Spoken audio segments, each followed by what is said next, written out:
This is a multi-dimensional feast.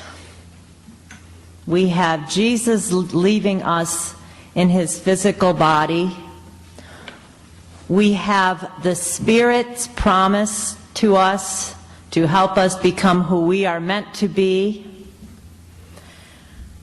We have Jesus reminding us that he is with us always. We have the invitation to be bearers of good news to the whole world, to all creation. So which theme do we go with? It's all of that. But I found something as I was preparing, a wonderful story that gives yet another dimension to this. Supposedly, it is from the works of Abba Saya. As the gospel tells us, after 40 days of resurrection appearances, Jesus knew it was time to leave his disciples. His mother, his brothers and sisters, all his companions in the way. And it was hard to say goodbye, but he knew the time had come. After all, he was the truth, and we humans can only take so much of that. So Jesus called them together on the mountaintop and made his farewells. It was a tearful moment. Mary was crying, John was crying, Jesus was crying, even Peter, the immovable rock, was reaching for his handkerchief. They knew that Jesus had said he would always be with them, but they also knew it just wasn't going to be the same. There would be no more breakfasts by the seashore, no more late night discussions around the campfire, no more unexpected jugs of wine. And so they wept. Jesus was sad too, but he was glad to be returning to his Father, and he knew it was all part of the plan, and so he began to ascend. As Abba Saya told the story, as Jesus began to rise slowly and gracefully into the air, John just couldn't bear it. He grabbed hold of Jesus' right leg and refused to let go. "John," said Jesus, "what are you doing?" And John shouted back, "If you won't stay with us, then I'm coming too." Jesus calmly continued to rise, hoping that John would let go, but he didn't. And then, to make matters worse, Mary suddenly jumped up and grabbed hold of Jesus' other leg. "I'm coming too," she shouted. By now, Jesus' big exit had obviously been ruined. But he looked up into heaven and called out, "Okay, Father, what do I do now?" And a voice came out of the clouds, deep and loud, like the rumbling of thunder in the distance. "Ascend," the voice said.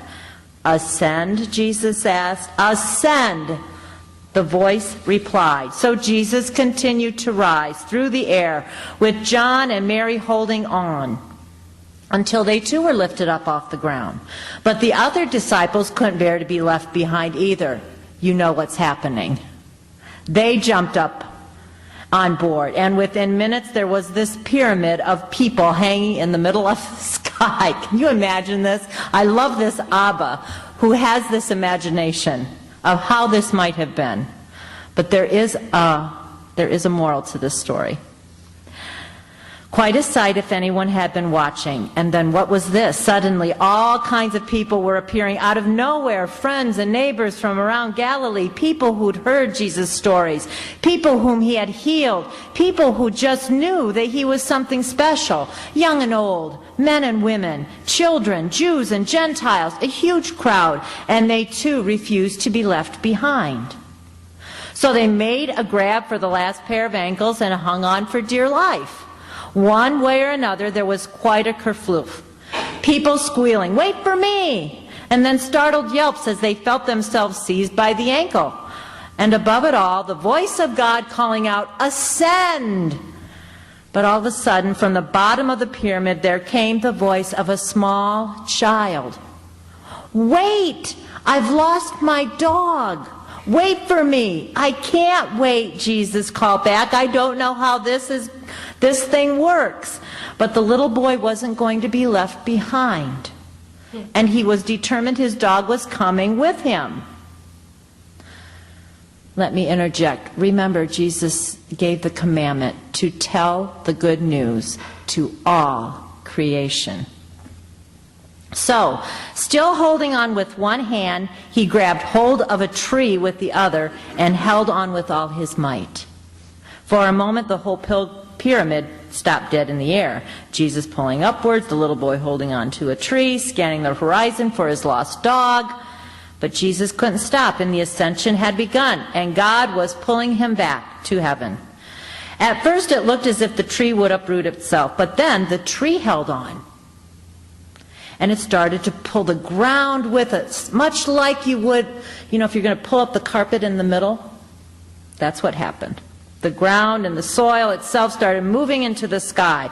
And hundreds of miles away, where the soil met the oceans held on. And where the oceans met the shores held on.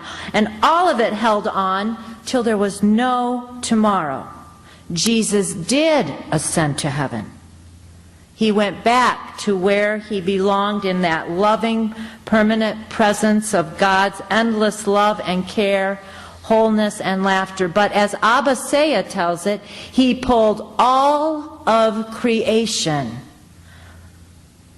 everything that ever was or is or ever will be, he pulled it into heaven with him.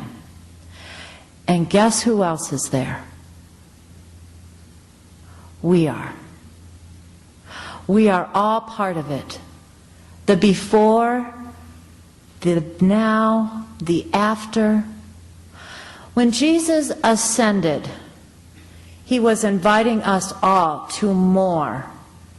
And he didn't go away up into, if you take a look at the globe as we know it today, where would Jesus land? If he went straight up. We don't have any clear idea of where is this thing called heaven. But I love how Luke puts it, is that he was covered in this cloud. He was covered in a cloud. And so, if any of you have read the great mystics, we have the cloud of unknowing. And it tells us that we just keep reaching for this God we can't quite understand. This God we don't quite know. But Jesus' promise is, I had to go. He tells us that in John's Gospel. I have to leave you so that the Spirit may come. If Jesus didn't leave us physically, how would we learn to recognize him in each other? How would we learn to see the presence of the Christ in whoever happens to be next to us, or in whoever we meet on the street, or whoever we are hearing about in the news? All of them. Jesus pulled all of us together. He gathered us. We are all his people, invited to proclaim the good news that we are all one with Christ. We are all one with each other, and then we have to live that freedom. And sometimes it's difficult. It can be difficult when we hear of hierarchy or churches that do not welcome everyone. It can be difficult when we hear of nations at war with each other. It can be difficult when the media is bombarding us with half-truths and this person said that and this is what we should buy. And it can be difficult to remember who we are as people imbued with the Spirit of Jesus, people whose hearts are burning with the presence of Christ within us. So look around here so you might recognize Jesus anytime you sit next to him or her. Recognize the Christ. Recognize that Jesus ascended and is with us always. Amen.